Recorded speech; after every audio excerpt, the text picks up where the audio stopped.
नमस्कार दोस्तों, आपका स्वागत है मेरे चैनल Day29 पर। अगर आप नए हैं तो मेरे चैनल को सब्सक्राइब कीजिएगा, बेल आइकन को प्रेस कीजिएगा।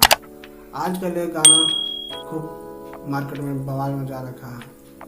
जिस गाने का नाम है देवरा ढोड़ी चाटाता। इस गाने का असली मतलब हम जानते हैं गुड्डू रंगीला जी से। तो चलिए सुनते हैं गुड्डू रंगीला जी का राय। तो आप लोग जरूर से सुनिए, ध्यान से सुनिएगा। ओरिजिनल अर्थ का बा देवरा अपना मौगी के ढोड़ी चाटता के न चाटेला, खूब ना चाटी तो तू जाके चटपका। देवरा अपना मौगी के ढोड़ी चाटता।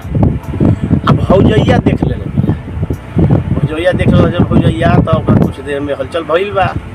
भौजैया के मर्दा पटना रहता 6 महीना से, हमारे बते नहीं। तब वो कहती भौजैया कहतिया कि पतिया नतिया पटना बा आ देवरा मुड़ी चाटना बा। यहाँ एक है दिखे बिना मतलब अब के